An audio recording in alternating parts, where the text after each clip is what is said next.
So the next interpellator is Congressman Dan Fernandez. So, Wait, sige. Actually, Mr. Chairman, wala naman akong tanong eh. Sige, ano na natin. Dalawang issue lang siguro to. Ay, kaya na lang. Miss Rose, Lynn. Yes, Mr. Chair. Do you know a certain Alvin Constantino? Yes, Mr. Chair. What is your relationship with Alvin Constantino? He worked with me po. As a chief of staff? Yes po. So, siya yung COS mo when you run for congressional bid in Quezon City? Now po. Yes. And founder and leader of Confederate Sentinels of God? Yes, Mr. Chair. And he also ran for councilor in District 6 in 2022. Yes, Mr. Chair. You know what, a certain Ted Lazaro Yes, Mr. Chair. is also your Yes, Mr. Chair. employee? Okay.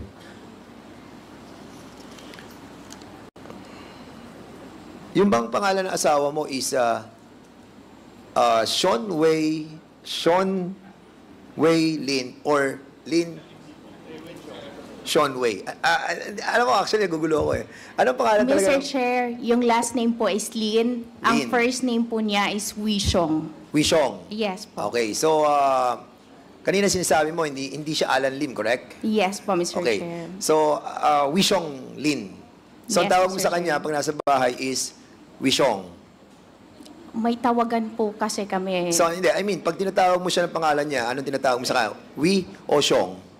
Wishong po talaga. So, ganun. So, kasi Pilipino tayo, di ba? Usually, kapag tayo, Pilipino, sometimes we tend to call our husband or our wife, di ba, in a Filipino name.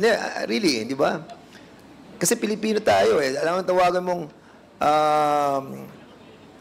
Wishong. Well, anyway, sa inyo yun. So, hindi siya talaga si Alan Lim. No po, Mr. Alright. Chair. So, yun nangyari dun sa 2002 ba yun? Yung sa Cavite? Hindi si, hindi si Wei Sean Lin. Hindi. Hindi po si Lin Wishong po. Yeah, according to you, di ba? Hindi siya. Okay. So, dun sa pagdating naman po sa negosyo nyo, kaya kayo nagkaroon ng maraming pera is because of the Pogo, correct? Mr. Chair, bago pa po may Pogo, may pera na po ang asawa ko. Bago Okay. ko po siya nakilala, may pera na po siya. Alright. So, meron siya nung Sean Wei Technology. Sean Wei Technology po. And one of these Sean Wei Technology is to service provider, di ba? Ng mga Pogo. Master license po siya. Master license. Opo. So, can you kindly educate me on that field? Mr. Chair, ang involvement ko po sa Sean Wei is again po sa back office po ako. Yung nag-aayos sa mga papers, Hindi, nagsisito. tinatanong ko, tinatanong ko, yung Sorry po. Sean Wei Technology. Yes. Siyempre, meron kayong 22, di ba? You have so many, 32 name of licensing nyo under your, Sean Wei. I think Sean Wei Technology is one of those that was given yung mga subs licensee, correct? Tama po, Mr. Chair. At nagbibigay kayo ng service provider ng technology doon sa Pogo. Tama? Tama, Mr. Chair. Okay. And one of those that you have given your services is yung Oroon Incorporated sa Cagayan de Oro. Oro 1 po, Mr. Oro Chair. 1, yeah. Opo. And that is owned by Tony Yang. Corporation po yun eh. Yes, Wala namang pangalan pero po ni Tony si Tony Yang, doon. Tony Yang, maestrado, di ba? Pakikita namin dokumento, kaso ang dami pa namin kakalkalin dito. But we know that Tony Yang owns etong Oro 1 Incorporated sa Cagayan de Oro. Ito yung ni-raid eh. Cagayan de Oro. Tama? po. Oh, yes, okay. Pero I don't know po kung na-raid po sila. Na-raid sila, nasa news. Hindi ka nagbabasa? Start po no. When was that, yung sa Porac, when this was raided by PAOK TF and the DILG, were you aware of this raid in the Pogo in Porac? Mr. Chair, nalaman ko lang po yun through news. Do you have an interest in Pogo doon sa Porac? No, Mr. Chair. Are you sure? Yes, Mr. Chair. were there a time that you have asked your COS, Alvin Constantino, na tulungan ka na ilabas yung mga gamit sa Porac?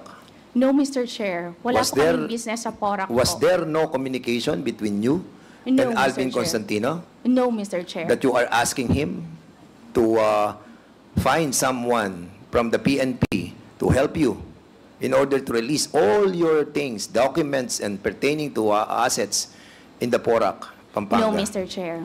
Are you sure? Yes, Mr. Chair. Sige, I want to show you something. Can you show me figure 1, please?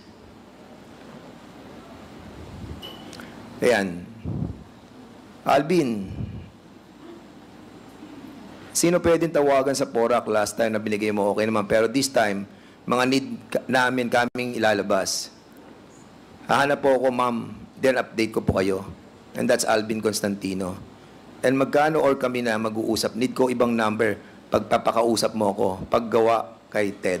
Di ba you remember Ted and Alvin? Correct? Yes, Mr. Chair. Mr. Copy, Chair. ma'am. Wait. I'm not done yet. I'm I'll sorry, give you time. Mr. Chair. Okay. Punta tayo sa figure 2. O, ito naman, kausap mo. Ma'am, can I have additional funds for me to be able to file a case? Alvin, gamitin mo na lahat ng connections mo. Busy kami. Yung negosyo namin sa Palawan, kailangan namin gawa ng paraan. Yung sa Clark, yung pinuntahan natin, inaayos na rin namin kasi may tip na ayon sa ang next na pupuntahan. Just call me. Anong need? Magkasama naman tayo mamaya. Figure 3. O, you texted him.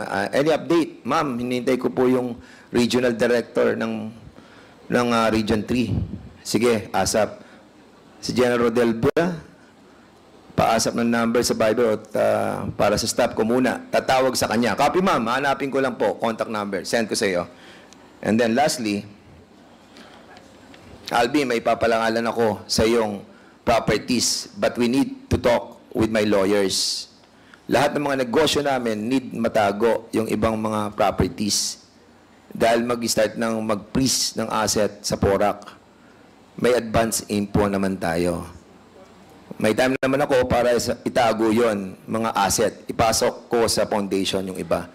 Yes, ma'am. Just tell me all the details later sa virtual meeting. You can use me and Ted for your properties. So, are you going to deny this? Of course, right? Mr. Chair, talagang i-deny ko po yan dahil wala pong katotohanan. So, ito yung ano mo, yung iyong Facebook. Messenger. Mr. Chair, bigyan Is ko that po your Facebook account Messenger? Is that yours? Yes or no? Yes, Mr. Chair. Oh, yes. But, Mr. Chair, let me speak po muna kasi may one instance po na ginaya po yung messenger ko. Ginamit ang pangalan ko. Yes po, that's true po. Nireklamo Nakita po mo yung namin yan sa profile pic Facebook. mo, Rose? Yes, Rose, Mr. ayun yung Chair. profile pic mo. Tama po yan.